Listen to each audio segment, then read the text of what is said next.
دنیا میں آ کر شادیاں کی ہیں. سمجھے ہوگی شادی کی اہمیت کو سمجھے آپ. شادی کیا ہے اسے سمجھے آپ. فرمایا جن نبیوں نے جن پیغمبروں نے دنیا میں آ کے نکاح نہ کیا ان کا تذکرہ قرآن میں نہیں ہے. جنہوں نے نکاح کیا ہے اللہ نے انہی نبیوں کا ذکر قرآن مجید میں کیا. آگے فرماتے ہیں اللہ جناب عیسیٰ، اللہ جناب عیسیٰ علیہ السلام. جناب عیسیٰ کا نام بھی ہے تذکرہ بھی ہے، اور دوسرا یہ کہ انہوں نے نکاح نہیں کیا.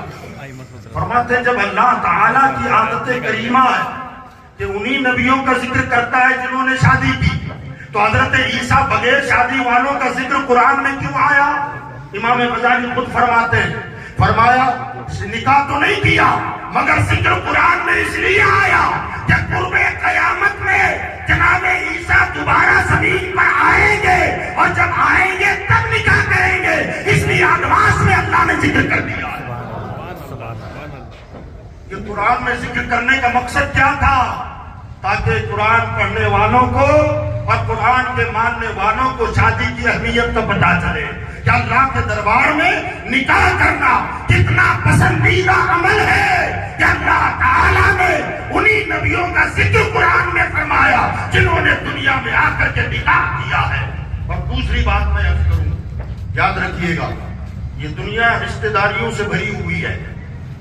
ماں باپ کا رشتہ ہے، بھائی بہن کا رشتہ ہے، بھائی بھائی کا رشتہ ہے، ماما چاچا کا رشتہ ہے، بھانجے بھتیجے کا رشتہ ہے. یہ سارے رشتہ داریاں جتنی ہیں نا یہ سب کے سب دنیا میں آ کر جڑی ہیں. دنیا میں ہم پہلے آئے اس کے بعد یہ رشتے بنے، مگر میاں بیوی کا جو رشتہ ہے نا سب سے پہلا محفل نکاح اللہ نے زمین پر نہیں جوڑا.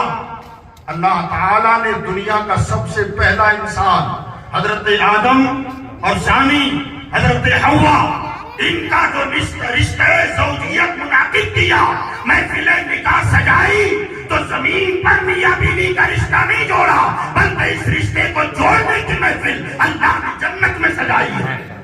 اور مجمع فرشتوں کا تھا، مجمع فرشتوں کا تھا.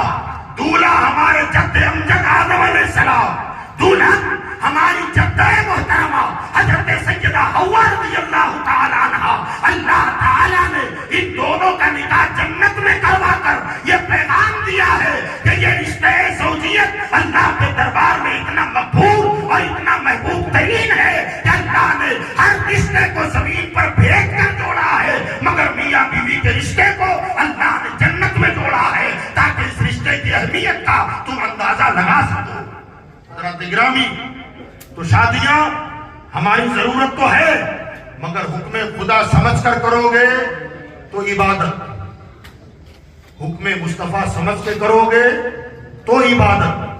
اب ظاہر بات ہے نکاح عبادت ہے. اب اس عبادت میں ذرا غور کریں کہ اگر جب عبادت کا درجہ اسلام اسے دیتا ہے تو اس عبادت میں ناچنا گانا آتش بازی کرنا کیا اسلام اس کی اجازت بھی دیتا ہے؟ ہرگز نہیں. میرے بھائیوں بزرگوں اور دوستوں، قرآن مجید فرقان حمید کی جس آیے کریمہ کی تلاوت کا ہم نے شرف حاصل کیا، اس آیت کریمہ کے بس ایک لفظ پر میں گفتگو کرنا چاہتا ہوں. پہلے اس آیت کا مفہوم آپ سمجھ لیں. اللہ فرماتا ہے وَلَوْ أَنَّهُمْ إِذْ ظَلَمُوا أَنفُسَهُمْ جَاءُوكَ، اے وہ لوگوں جو اپنی جانوں پر ظلم کر چکے میرے حبیب کی بارگاہ میں چلے جاؤ، فاستغفر اللہ، وہاں جا کر اللہ سے استغفار کرو، معافی مانگو.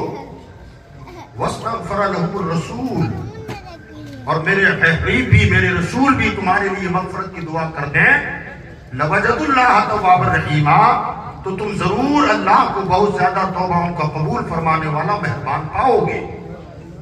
اس آیت کریمہ میں جو قابل غور بات ہے وہ ہے لفظ ظلم. اللہ تعالیٰ نے یہاں ظلم کا ذکر کیا.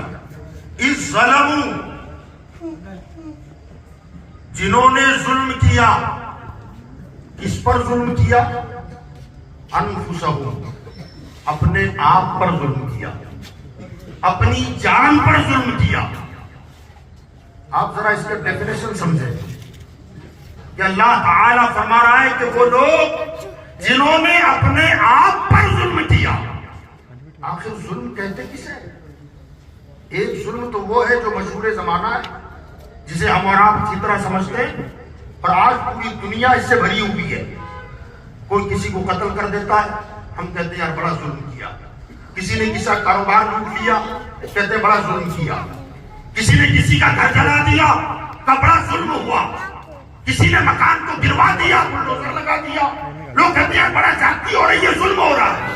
پوری دنیا میں یہ ظلم رائج ہے جو ایک بندہ دوسرے پر کرتا ہے، اور اس حوالے سے ہم آئے دن احتجاج بھی کرتے ہیں، میمورنڈم دیتے ہیں، ریلیاں نکالتے ہیں، اور طرح طرح سے آوازیں بلند کرتے ہیں کہ ظلم بند کرو، ظلم بند کرو، اتیاچار ہو رہا ہے، ظلم ہو رہا ہے۔ مشہور ہے نا یہ ظلم جو آج ہندوستان میں بھی کافی شباب پر ہے۔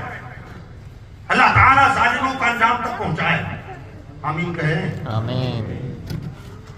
اس کے خلاف کانفرنسیں ہوتی ہیں، میمورنڈم دیے جاتے ہیں، مگر یاد رکھیے گا ظلم اگر کسی کی عادت ہو تو عادت چھڑائی جا سکتی ہے، فطرتوں کو نہیں بدلا جاتا۔